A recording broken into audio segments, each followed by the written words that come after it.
한 해의 마지막이 되는 12월 종착역의 첫 주일입니다. 지난 한 해가 참 빨리 지나갔습니다. 얼마나 빨리 지나갔는지 시편 기자는 대저 내 날이 연기같이 소멸된다 그랬습니다. 욥은 내 생명이 한순간에, 내 날, 내 인생이 한순간에 호흡 같다 그랬습니다. 야고보서 4장 14절 오면 예수님 동생 야고보는 인생의 덧없음에 대해서 압축하여 이런 표현을 합니다. 같이 보겠습니다. 너희 생명이 무엇이냐? 너희는 잠깐 보이다가 없어지는 안개니라. 정말 대단한 표현입니다. 너희 생명이 무엇이냐? 너희는 잠깐 보이다가 없어지는 안개니라. 오늘 이런 상황에서 저는 일관성 있는 내 삶의 일관성을 유지하는 즉각 감사에 대해서 새로운 미래를 향한 새로운 토대, 오늘 14번째 말씀을 드리겠습니다. 얼마 전에 제가 80대 중반에 연세 되신 분의 말씀을 들었어요. 80이 넘어서 한 번씩 1년에 한 번씩 동창회를 나가보니까 갈 때마다 동창들이 없어진다는 것이에요. 휴거된 것이 아니고 그 이유는 아파서 질병으로 노화로 돌아가신다는 것입니다. 그 중에는 세상적으로 명성을 떨치며 존경받는 분들도 있고 특별한 분들도 있었다는 거예요. 여러분, 아무리 아름다운 꽃도 시들면 다 사라지듯이 인생이란 시간이 지나면 다 모래바닥 위에 쓰여진 글씨처럼 사라지는 것입니다. 그래서 우리는 연기같이 소멸되는 인생, 안개같이 사라지는 인생, 생명의 한순간의 호흡과 같은 바람 같은 한 번 불면 없어지는 그런 인생 가운데 어떤 일관성 있게 관통하는 젊음의 시기나 노인의 시기나 상관이 없이 이렇게 할 수 있는 것이 뭐가 없을까? 이것 좀 어떻게 구체적으로 지키며 살면 내 삶을 시종일관하는 능력으로 붙잡는 것이 없을까? 저는 그럴 때마다 두 가지 질문을 합니다. 하나는 뭐냐? 첫째는 나는 누구를 위해 사는가? 이 누구를 위해 사는가 하는 문제는 소명에 관한 것이에요. 콜링에 관한 것이에요. 내가 누구를 위해 사느냐는 질문은 누가 나를 불렀느냐와 연관이 된다는 것이에요. 그러니까 오늘 예배를 드리는데도 내가 내 힘으로 내 실력으로 이 예배에 왔다 이렇게 생각하면 좀 재미가 없어요. 여러분들이 비록 두 발로 걸어오셨지만 주님이 부르셔서 왔다. 하나님이 창조주 하나님이 허락하셔서 예배에 왔다. 그거 있으면 우리가 달라지는 것이에요. 누가 나를 불렀느냐? 내가 누구를 위해 사느냐? 또 하나는 내가 무엇을 위해 사는가? 이건 사명에 관한 문제예요. 하나가 콜링이라면, 소명이라면 이것은 사명. 온 우주의 창조자이신 창조주 하나님, 그 영원하신 왕이신 그 예수님을 위하여 내가 헌신하고 내가 쓰임받고 그 하나님께 영광을 돌린다면 이것은 참으로 가치 있는 일이다. 아멘. 그러니까 누구를 위해 사는가? 무엇을 위해 사는가? 오늘 이 문제를 앞에 놓고 연기같이 사라지는 인생, 이 12월의 이 순간 좀 집중할 수 있는 본문, 누가복음 17장 잘 아시는 본문이죠. 사마리아 사람의 감사에 대한 내용인데 이걸 좀 깊이 있게 하나하나 좀 볼 수 있도록 그렇게 하겠습니다. 우리 같이 11절을 보겠습니다. 예수께서 예루살렘으로 가실 때에 사마리아와 갈릴리 사이로 지나가셨다 그랬어요. 이제 예수님께서 구원 사역을 완수하시기 위하여 예루살렘으로 올라가시는데 사마리아와 갈릴리 사이로 지나가시는데 한 촌에 들어갔어요. 12절에 한 마을에 들어가셨어요. 들어가니까 거기에 나병 환자 10명이 예수를 만나 멀리 서서, 이 나병 환자가 멀리 서야 되는 거예요. 가까이 올 수가 없죠. 나병이 걸렸으니까. 그래서 할 수 있는 일이란 무엇일까? 13절에 멀리 서서 소리를 높여가지고 예수 선생님이여 나를 불쌍히 여겨달라고 그렇게 간절한 마음으로 외쳤습니다. 그 이유인즉슨 레위기 13장 45절에 너무 불쌍한 처지에 이렇게 나와 있습니다. 나병 환자는 뭘 찢어요? 옷을 찢고 머리를 풀며 윗입술을 가리켜 외치기를, 그 다음 뭐라고 합니까? 부정하다, 부정하다 할 것이요. I am unclean. I am unclean. 나는 정말 부정하다. 나는 정말 부족하다. 나는 저주받았다. unclean이라는 말, 나는 부정하다, 사회로부터 완전히 왕따당했다, 그런 뜻이에요. 사랑하는 가족도 만날 수 없어요. 자식도 안아줄 수 없어요. 완전히 소외당한 것이에요. 나병 드는 그 순간. 그래서 나병 걸린 사람은 세 가지 부정이에요. 세 가지 거절이에요. 세 가지 거부를 받는 거예요. 첫째는 영적 거부, 영적 거절이에요. 얼마나 죄가 많으면 저렇게 나병이 걸렸을까? 사람들이 그렇게 믿는 거예요. 가슴 아픈 일이죠. 두 번째는 육신적인 거절, 육신적인 거부, 육신적인 부정이에요. 온전치 못한 상태죠. 육신이 어떨 때는 손과 발과 코가 막 떨어져 나가는 것이에요. 세 번째는 사회적인 부정이에요. 사회적으로부터 배척당했어요. 고립당하는 것이에요. 이런 부정 속에서 의사 누가는 이 나병 환자가 예수님께로부터 어떻게 구원받고 치유받는지를 보여주는 것이에요. 다시 한번 얘기합니다. 나병 환자는 과거에 그가 어떤 생을 살았든, 그가 얼마나 대단한 사람이든 상관이 없이 나병이 걸린 그 순간 그의 생애는 끝나는 것입니다. 나병이 걸리는 순간 인생의 소중한 것을 잃을 정도가 아니라 모든 것을 잃는 것이에요. 우시아라는 남쪽 유대 왕국의 분열되고 난 다음에 남쪽 유대 왕국의 10대 왕 우시아는 유대 왕국의 철권 통치를 하는 그런 왕이었습니다. 나중에 그가 교만해서 나병에 걸려버렸습니다. 그 병에 걸리는 순간 한 시대를 풍미한 최고의 권력자라도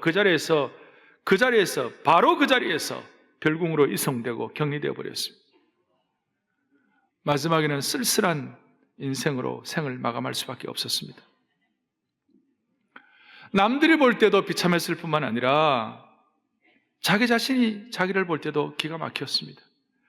아침에 일어나 보니까 눈썹이 떨어져 나가는 것입니다. 손가락이 떨어져 나가는 것입니다. 발가락이 떨어져 나가는 것입니다. 이 상황은 너무 비참했습니다. 어쩌면 이 나병은 우리에게 영적으로 시사해 주는 바가 있습니다. 우리의 감각도 무디게 하고 양심도 화인맞게 하고 죄의 노예가 되었을 때와 비슷한 것입니다. 겉으로 볼 때는 멀쩡한 것 같지만 부부 사이도 힘들고 고통스럽고 가정이 속으로 파괴되는 그런 나병과 비슷할 수도 있습니다. 더더구나 오늘 여기에 사마리아 사람이 나오는 이 사마리아 사람은 유대인과 상종도 하지 않는 것이에요. 유대인들로부터 이방인들로서 개처럼 취급당하고 지옥의 땔감처럼 취급당하고 그런 고통이 또 중첩되어 있었습니다. 여한 나병 걸린 사람은 사회에서 왕따되어서 격리되고 밖에 나가 살아야 되었습니다. 유대인과 사마리아는 서로 상종도 안 했지만 같이 나병 걸리니까 어쩔 수 없어서 서로 밖에서 상부상조하며 살았습니다. 이분들의 길이 없었어요. 천형을 받은 이 사람들의 길이 없었어요. 그래서 어느 날 소식을 들었어요. 예수님이라는 분이 있는데 이분이 나병도 살린다 하더라. 그 소식이 멀리서 있다가 이들에게 들리기 시작한 거예요. 그래서 나에게는 유일한 길이 하나밖에 없구나. 예수님이 지나간다면 그 예수님이 지나갈 때 그 예수님께 긍휼을 입는 거에는 나에게는 다른 길이 없겠구나 하는 이런 간절하고도 소박한 마음을 가지고 어느 날 풍편의 얘기를 들었어요. 예수님이 지나가신다. 그러니까 쫓아가는데 나병 환자니까 사람들과 군중들과 가까이 갈 수가 없고 멀리 떨어져서 할 수 있는 일이라고는 딱 하나밖에 없었어요. 주여, 예수님이여, 나를 불쌍히 여겨 주옵소서. 나를 긍휼히 여겨 주옵소서.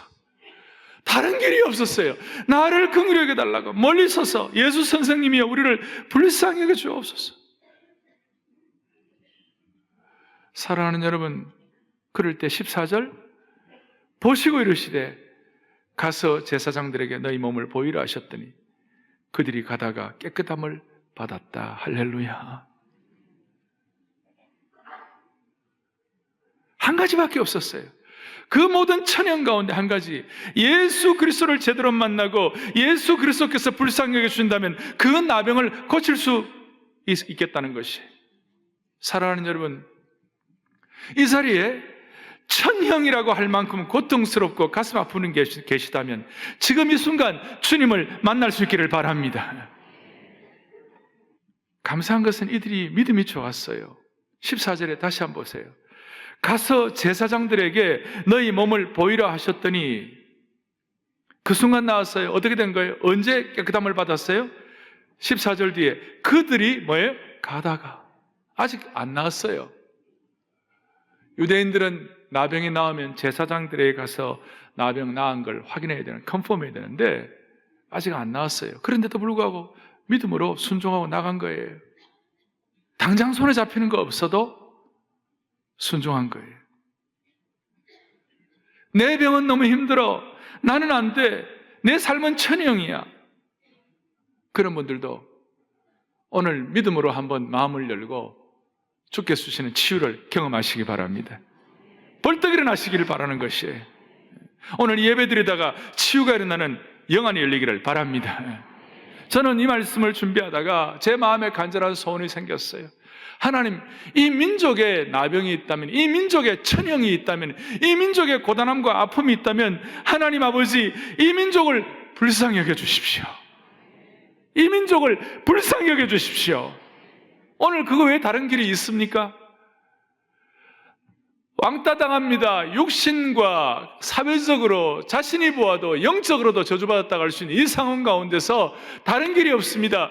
예수님이 나병을 낫게 했다 하더라. 그 예수님 비록 가까이 다가갈 수 없는 환경이라 할지라도 멀리서라도 소리를 외쳐 이르시되 간절한 마음으로 소리를 외쳐 가라사대 주여 선생님이여 나를 불쌍히 여겨 주시옵소서. 데이빗 브레이너드라고 인디안 선교, 미국의 원주민 인디안들을 선교했던 선교사가 있습니다. 이 데이빗 브레이너드는 그 인디안들이 그 당시에 포악하고 도적질하고 살인을 밥 먹듯 하고 하는 그런 부류의 종족들이 있었어요. 저 어떻게 하면 좋은가? 다른 길이 없다. 다른 길이 없다. 거기 가서 복음을 얘기할 때 여러분들은 다른 길이 없다. 예수님의 긍휼을 받지 않으면 다른 길이 없다. 그래서 인디안 말로 긍휼을 베풀어 주십시오. 긍휼을 베풀어 주십시오. 구툼마우 할렘메, 구툼마우 할렘메, 구툼마우 할렘메. 주님, 나에게 긍휼을 베풀어 주십시오. 인디언은 우리 몽고족이에요. 우리 조상들이에요. 우리도 다른 길이 없어요. 구툼마우 할렘메. 이 민족에게도 다른 길이 없어요. 여러분 가정적으로 여러분들 개인적으로 갖고 있는 그 큰 기도의 제목들 다른 길이 없어요. 구툼마우 할렘메. 주여 우리들을 긍휼히 여겨 주시옵소서. 불쌍히 여겨달라고. 그럴 때 15절 그 중에 한 사람이 자기가 낳은 것을 보고 큰 소리로 하나님께 뭘 돌렸습니까? 영광을 돌리며 돌아왔어요. 17절 예수께서 대답하여 이르시되 10사람이 다 깨끗함을 받지 아니하였느냐? 그 9은 어디에 있느냐? 그럴 때 18절 이 이방인 외에는 하나님께 영광을 돌리러 돌아온 자가 없느냐 하시고, 이게 중요한 내용이 나와 있습니다. 이방인은 하나님께 예수님께 감사로 왔어요. 그런데 예수님 뭐라고 말씀하시느냐? 하나님께 감사 정도가 아니라 하나님께 영광을 돌리러 돌아온 자가 없느냐? 무슨 말입니까? 첫 번째, 감사는 하나님께 영광 돌리는 것입니다. 오늘 여러분들과 제가 이 예배를 통하여, 우리 생애를 통하여 하나님께 때마다 일마다 즉각 감사를 하게 되면 그것이 하나님께 영광을 돌린다는 것입니다. 본래는 살 소망이 끊어지고 천형을 받았다는 사람입니다. 그런데 낙심천만하고 살아있으나 죽어있는 존재로 살 수밖에 없었던 사람이 주님의 음성을 듣고 나음을 받아 감사합니다 하는 그 순간 하나님께 영광이 된다는 것입니다. 그래서 여러분, 참된 감사는 하나님께 최고의 영광의 예배가 될 수가 있습니다. 시편 50편 23절을 봅니다. 감사로 제사를 드리는 자가 나를, 감사로 하나님께 예배 드리는 자가 하나님께 뭐 한다고요? 영광을. 사랑하는 여러분, 감사로 제사를 드린다는 것이 무슨 뜻입니까? 아무리 좋고 아무리 아름답고 아무리 멋있는 사람이라 할지라도 감사로 하나님께 제사를 예배를 드리지 않으면 그것은 하나님을 영화롭게 할 수 없지만, 반대로 비록 겉은 초라하고 보잘것없는 사람이라 할지라도 하나님께 감사로 예배를 드리면 하나님을 영화롭게 한다는 것입니다. 그러니까 감사는 하나님께 영광을 올려드리는 영광과 연계가 되는 것이에요. 바울 사도는 이것을 깨닫고 감사와 영광의 함수관계를 고린도후서 4장 15절에 이렇게 표현합니다. 보겠습니다. 이는 모든 것이 너희를 위함이니 많은 사람의 감사로 말미암아 은혜가 더하여 넘쳐져서 하나님께 영광을 돌리게 하려 함이라. 자, 여기 감사와 영광의 함수관계 가운데서 이는 모든 것이 너희를 위함이니, 바울 사도가 고린도 교회를 향하여 고린도 성도들아, 내가 하는 이 모든 일들은 너희 자신이 하나님께로부터 은혜 받고 너희가 정말 가장 귀한 것, 너희 자신의 위함 가운데 최고인데, 그 중에 뭔가 하나님의 은혜를 받은 사람들은 감사와 은혜는 서로 연관이 되는데, 감사로 말미암아 은혜가 더욱 넘쳐지게 되고, 또 은혜로 말미암아 은혜 받은 사람들은 감사가 더욱 넘쳐지게 되고, 그래서 은혜와 감사가 같이 갈 때 하나님께 뭘 돌린다고요? 영광을 돌리게 한다. 그러니까 은혜와 감사와 영광의 거룩한 삼각구도가 일어난다는 거예요. 여기 하나님의 은혜가 있으면 감사가 넘치고, 감사가 넘칠 때 하나님께 영광을 올려드린다는 것이에요. 사랑하는 형제자매 여러분, 오늘 예배를 드리면서 은혜와 감사와 영광에 안정된 거룩한 삼각구도가 구축되기를 원합니다. 다시요, 따라하겠습니다. 감사는 하나님께 영광이 된다. 오늘 이 하나님께 영광 돌리는 감사가 우리 가운데 있기를 원합니다. 그럴 때 19절, 그에게 이르시되 일어나 가라, 내 믿음이 너를 구원하였느니라. 첫째, 감사는 하나님께 영광이 될 뿐만 아니라, 두 번째, 감사는 구원받는 자리까지 이르게 하는 것이에요. 감사는 영광을 돌릴 뿐만 아니라 감사는 영적인 문제까지 해결하게 해주시는 것이에요. 감사는 영적인 문제까지 해결한다는 뜻이에요. 지금 유대인들 가운데 9명이 나음을 입었고, 사마리아인 가운데 1명이 나음을 입었어요. 9대1이에요. 9명의 유대인들은 그냥 낳고 난 다음에 아마 제사장들에 가서 그냥 발 닦고 잔 것 같아요. 그냥 가버렸어요. 그런데 이 1명의 사마리아인은 즉각 감사를 했어요. 제가 15, 16, 17, 18을 보니까 말씀을 제가 사마리아인의 심정이 되어가지고 막 좀 이렇게 말씀을 자꾸 보았더니 막 사마리아인의 마음을 제게 막 주시는 거예요. 즉각적으로 사마리아인이 이 처녀를 낳고 난 다음에 어떻게 했는가? 먼저 15절에 자기가 낳은 것을 보았다 그랬어요. 자기가 낳은 것을 보았다. 자기가 보았어요. 치료된 것을 보았어요. 그리고 어떻게 됐느냐면 하나님께 영광을 돌리러 예수님께 막 쫓아왔어요. 그 다음에 목소리를 높여서 하나님을 찬양했어요. 16절 보세요. 어떻게 됐습니까? 예수님의 발 아래 엎드렸어요. 두 손 두 발 다 들고 감사하니 그 사람은 사마리아 사람이라고 그랬어요. 그리고 16절에 입을 열어서 하나님께, 예수님께 감사했어요. 그리고 19절에 자신의 귀를 열어서 예수님의 음성에 귀를 기울였어요. 무슨 말입니까? 발과 목소리와 무릎과 입과 귀, 몸의 오관을 다 사용해서 온몸을 사용해가지고 즉각적으로 하나님께, 예수님께 감사를 드리는 것이에요. 그럴 때 주님이 뭐라고 말씀하세요? 19절에 두 가지를 말씀하셨어요. 첫째, 사마리아인에게 뭐라고 말씀해요? 일어나라, 일어나라. 일어나라. 또 하나는 가라. 두 가지를 했어요.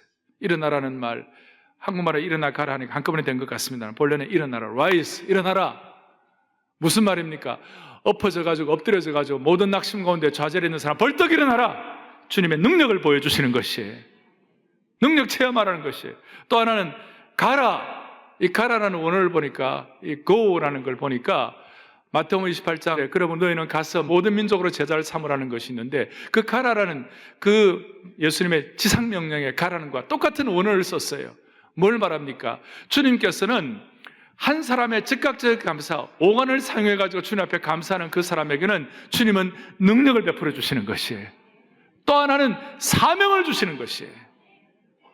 단순히 고치는 것뿐만 아니라 사명을 주시는 거예요. 대사명을 주시는 것이에요.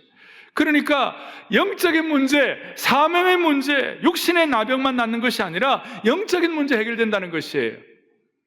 사랑하는 교회 여러분, 9명의 유대인들은 돌아가서 나았어도 또 삶을 살아가면서 병 걸릴 수 있어요. 그리고 이 사람들은 언제 또 죽을지 몰라요. 육신의 한계를 갖고 있으니까. 중요한 것은 영적으로 치유받는 것이에요. 사랑의 교회 지난 1년 동안 3천 수백 명의 성도들이 새롭게 등록을 하고 새 가족이 되었어요. 젊은이가 많고 초신자들이 많아요. 제가 부탁하는 것은 여러분들이 우리 교회 등록하고 난 다음에 그저 교회 생활하면서 기쁘고 감사하는 이 정도가 아니라 여러분들의 영적인 문제, 사명의 문제가 해결될 수 있도록 주님 은혜 주시기를 바랍니다. 즉각 감사의 은혜를 통하여 하나님이 주시는 이 영혼의 문제가 치유되는 능력을 허락해 주시기를 원하는 것입니다. 지난 주일 우리는 추수감사주일을 지났습니다. 추수감사주일 헌금 봉투들이 있는 가운데서 감동적인 내용들을 누가 저한테 좀 보여주셨어요.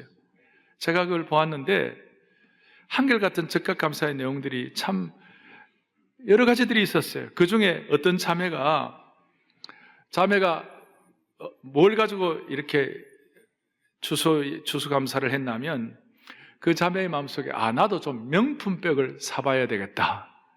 그래서 명품백 사기 1개년 계획 이렇게 해가지고 계획을 세웠어요. 그래서 명품백 사려고 돈도 모으고 그 다음에 상품권 있으면 상품권도 다 모으고, 근데 지난 한 달 동안 감사에 대한 얘기, 만가지 감사, 그 다음 우리 7가지 초월적 감사, 평생 감사 이거 하면서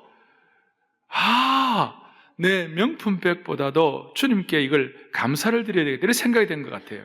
그래서 추수감사를 하면서 감사 제목이 뭐냐면 참 제목이 명품이에요. 뭐라고 했냐? 주님, 명품백 사려고 했던 돈을 주님 앞에 드리오니 주님이 나의 진정한 백이 되어 주옵소서. 주님이 나의 뒷배가 되어달라 그 뜻이. 멋있잖아요? 그래서 헌금뿐만 아니라 거기에 상품권까지 다 들었어요. 거기에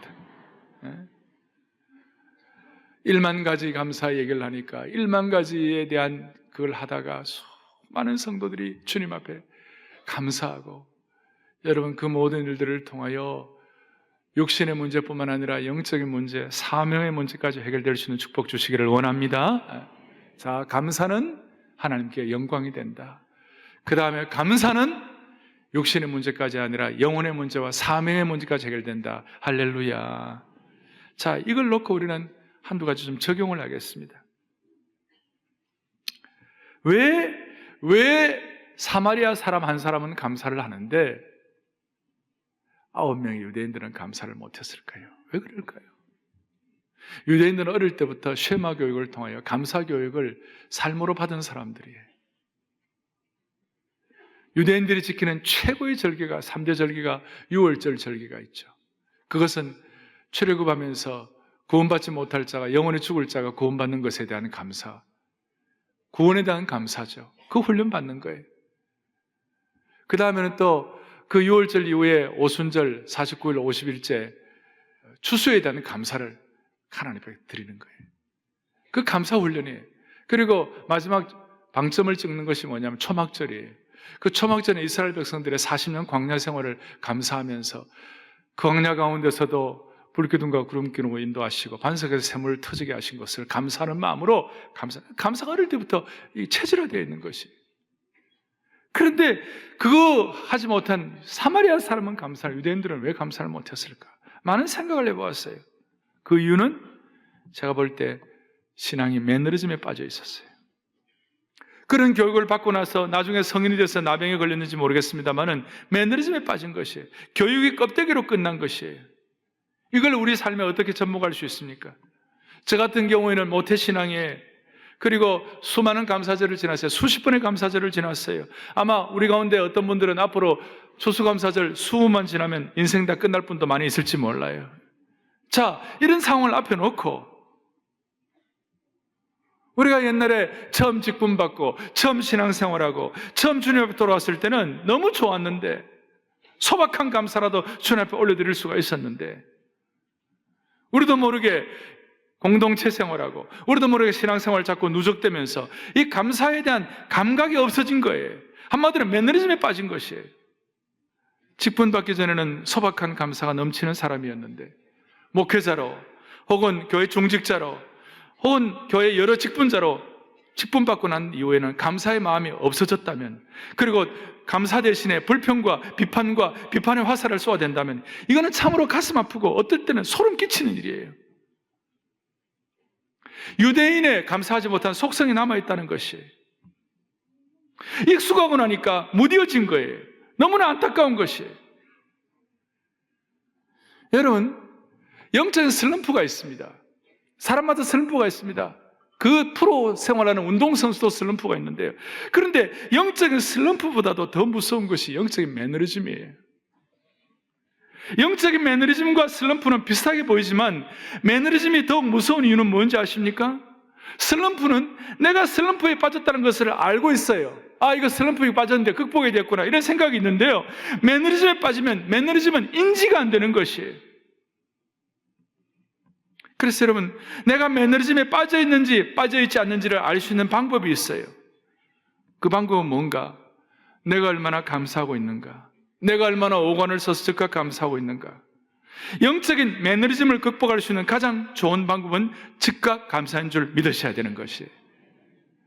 디모데후서 2장 1절에 보면 너가 은혜 속에서 강하라고 그랬어요. 바울은 디모데를 향하여 그런 간절한 소원이 있어요. 너는 은혜 속에서 강해야 한다. 너 권력 갖고 강한 것이 아니야. 너 대단한 소유기 때문에 강한 것이 아니야. 너가 강한 이유는 은혜 속에 강한 것이야. 사랑하는 교우들이여, 우리는 직분 때문에 강한 것이 아니에요.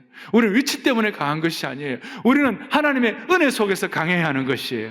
은혜의 귀한 것이 뭐예요? 내가 그 은혜 받은 사람은 감사하는데, 아까 은혜와 감사와 영광의 삼각구도를 기억하면서 하나님 아버지, 내가 하나님의 감사 속에 강한 사람 되게 해주십시오.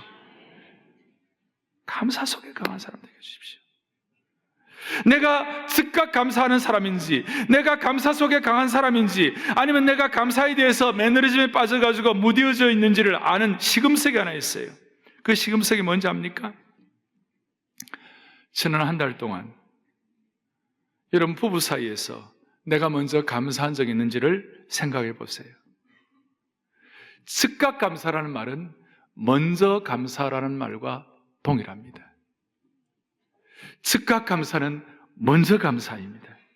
먼저 감사와 동전의 양면과 똑같습니다. 최근 한 달 동안 배우자에게 먼저 감사하다고, 먼저 고맙다고 말한 적이 있는지, 오늘 이 예배를 마치고 이번 한 주간 동안 사랑의 교회 모든 공동체 가운데, 가족 가운데 먼저 감사의 물결이 넘치기를 바랍니다. 또 하나 받는 경우는 한 사람이 감사를 제대로 하면 그 감사가 감사의 물결이 몰아칠 수 있도록 은혜의 마중물이 될 수가 있다는 것입니다. 즉각 감사는 감사의 마중물이 될 수 있다는 것입니다. 여러분, 마중물이 어떤 뜻입니까? 물 한 바가지가 많은 물을 흘러나올 수 있도록 역할을 하는 것이에요. 이 마중물의 경제적인 용어가 유수정책인 것입니다. 마당에 펌프가 있습니다. 물이 안 나옵니다. 그거 어떻게 합니까? 한 바가지를 펌프에다가 부어 넣으면 그걸 통하여 그것이 마중물이 되어가지고 물이 콸콸콸 솟아나는 것입니다. 유수정책이 될 수가 있는 것이. 사랑하는 교회 여러분이요, 우리가 오늘 먼저 감사, 즉각 감사, 내 오관을 가진 주님 앞에 감사를 가지고 주님 앞에 올려드릴 수만 있다면 그 감사가 은혜의 마중물이 될 수가 있을 것입니다. 오늘 예배를 드리는데도 어떤 분은 이 예배에 대해서 즉각 감사, 예배에 대한 마음의 귀한 자세가 수많은 사람들의 예배의 감격과 예배의 기름 부으심과 예배의 생수가 철철 흘러 넘치도록 만들어주는 역할을 할 것이에요. 제가 우리 교회 부임한 지 한 4년쯤 되는 어떤 목사님, 제가 간증을 보았어요. 사랑의 교회를 섬기면서 가장 기쁜 것은 예배 회복에 대한 감사라는 것이에요. 목사라고 늘 예배 기쁘게 드렸냐? 그거 쉽지 않을 때가 많아요. 그분은 예배의 기쁨을 회복할 수 있도록 그 예배의 기쁨을 회복한 마중물이 두 가지가 있었다는 거예요. 첫 번째 마중물은 항상 예배 30분 전에 와서 앉아서 기도한다는 것이에요. 어떻게 하는가?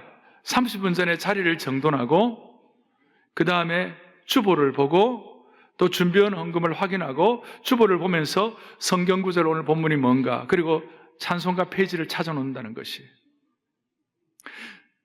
그렇게 하고 난 다음 가정과 교회 사역과 또 예배와 또 오늘 말씀을 전하는 담임 목사를 위해 기도하면 15분이 금방 지나간다는 것이. 15분이 뭐예요? 금방 지나간다는 것이. 안 해보시니까 모르시는가 봐요. 그 다음에 15분이 금방 지나가고 찬양이 시작된다는 거예요. 그래서 이 찬양 시작하기 전에 15분간의 기도는 주님과의 사이에 참 달콤한 순간이 되어 이것이 마중물이 되어 감사 예배를 드리도록 만든다는 것이에요. 할렐루야. 두 번째 마중물은 찬송가와 찬양을 할 때에 온 음성을 다해 올려드리는 것이. 입술로만 달싹달싹 거리는 것이 아니라 온몸을 울리는 온 정성으로 찬송한다는 것이. 이런 마음의 자세를 가진 분들이 한 명이, 오늘 우리가 이런 본문을 가지고 은혜를 받는 것처럼 이런 자세를 가진 분이 예배의 생수와 기름 부으심과 영광을 표현할 수 있도록, 우리가 체험할 수 있도록 마중물이 되는 것이에요. 우리가 어떻게 하면 좋아요? 우리는 지난 12월 첫날 시작하면서 우리의 마음에 소원을 했어요. 하나님, 이 민족을 앞에 놓고 사람들마다 여러 가지 생각과 방향이 있고 그 다 있습니다만은 하나님 어떻게 하면 좋습니까? 하나님 이 민족을 긍휼히 여겨달라고, 불쌍히 여겨달라고. 그것이 마중물이 되는 것이에요. 이 민족이 내려오는 장점도 있고 단점도 있는데 그 단점이 남들이 볼 때, 다른 나라에서 볼 때 천향이라고 할 만한, 나병이라고 할 만한 그 어려움도 주여 우리가 마중물이 되므로 말미암아 해결하여 주시기를 원합니다. 그리고 이 즉각 감사와 오관을 써서 감사할 때 어떤 분이 그걸 임상을 했어요. 학자가 임상하는데 제가 그 자세하게 설명은 다 못하고 결과만 얘기하면, 이런 즉각 감사에 오관을 써서 감사하는 사람들에게는 첫째 반 축복이 뭐냐? 밤에 잠을 잘 잘 수 있대요. 숙면이에요. 밤에 잠 못 주무시는 분들, 숙면을 위해서라도 즉각 감사의 시행이 있기를 바라는 것이에요.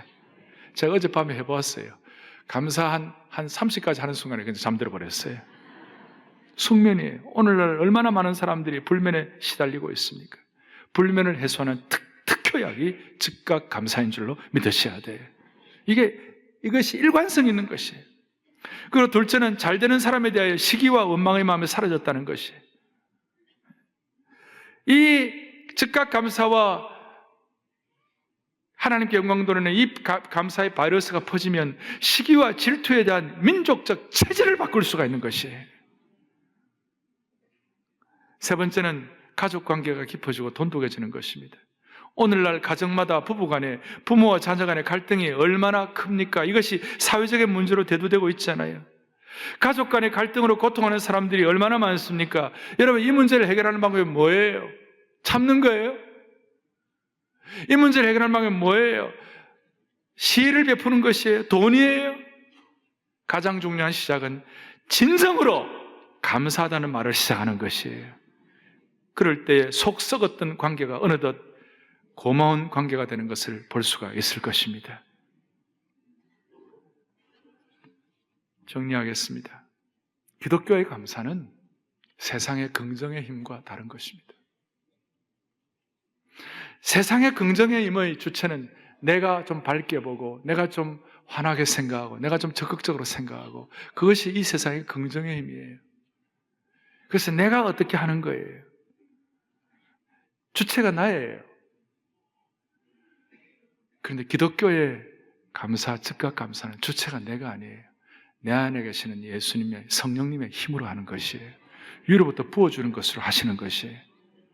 세상의 긍정의 힘은 상대적인 것이에요. 환경에서 왔다 갔다 하는 것이에요. 그러나 기독교의 즉각 감사는 절대적이에요. 제가 좀 정리를 해보았습니다. 차근차근 또박또박 같이 한번 봅니다. 기독교의 감사는 세상적인 긍정의 힘과는 태생적으로 다르다. 기독교에서 말하는 감사의 주체는 내가 아니라 예수님이요, 내 속에 성령님이시다. 계속 세상의 긍정의 힘은 내 의지로, 내 힘으로 긍정하고 밝게 보는 것이지만 기독교의 감사의 원천은 내가 아니라 하나님이다. 세상의 긍정의 힘과 기독교의 즉각 감사의 가장 큰 차이는 상대적이냐 절대적이냐 하는 것이다. 오늘 우리는 상대적인 것에 왔다 갔다 하는 사람이 아니라 절대적인 즉각 감사가 우리에게 있기를 바라는 것입니다. 그래서 여러분, 이 감사도 배워야 해요.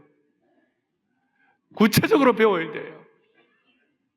그저 예를 들어서 주님 감사합니다, 주님 감사합니다, 그 정도가 아니라 구체적으로 실패를 통해서도 주님과 더욱 동행하는 깨달음을 갖게 하시니 감사합니다. 이게 더 좋지 않습니까? 병원 개업 감사합니다. 그것보다도 주님 병원 개업하게 하심을 감사합니다. 이 병원이 육체뿐만 아니라 영혼 구원의 장소로 쓰임받게 하실 것을 믿고 감사합니다. 이 감사예요. 그래서 이제 오늘 나가시다가 여기에 감사의 마음 이어가기가 있어요. 앞으로 한 3주일 동안 이 감사의 마음, 우리 교회 성도들의 감사의 구체적인 내용들이 여기에 담겨 있어요. 여러분 다 안 나눠드렸어요. 나가시다가 이거 다 있으니까 받아보시면서 쭉 이걸 한번 읽어보세요. 한 3주일 동안 할 거예요. 성탄까지. 그러니까 이걸 다 읽어보시면서 여기에 있는 수많은 구체적인 감사가 여러분들에게 물밀듯 몰려오기를 바랍니다. 개인적으로 안 된다, 힘들다, 어렵다는 것들을 상황적으로는 안 되지만 절대적으로 우리가 주님 앞에 이 감사의 마음과 주님이 치유하시는 면이 있으실 거예요. 잭 힌턴이라는 목사님이 계셨어요. 선교팀을 이끌고 서인도 제도의 토바고라는 섬에 갔습니다. 가보니까 그가 나환조천이었어요. 그 나환조천에 가서 설교를 하는데 나환자들이 다 고개를 숙이고 있었어요. 아니 왜 고개를 숙이느냐고 고개를 들어보라고 했어요. 어떤 여자분의 고개를 번쩍 드는데 잭 힌턴 목사님의 가슴이 철렁했어요. 어떻게 저런 모습일 수 있나? 눈썹도 없고 입도 망가지고 코도 없고 손가락도 없는 여자가 고개를 드는데 심장이 떨리더래요.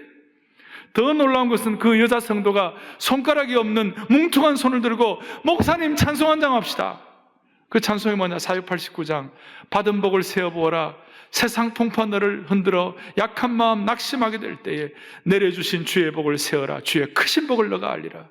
그 찬송을 부르는데 이 목사님 너무 찔림을 받았다는 거예요.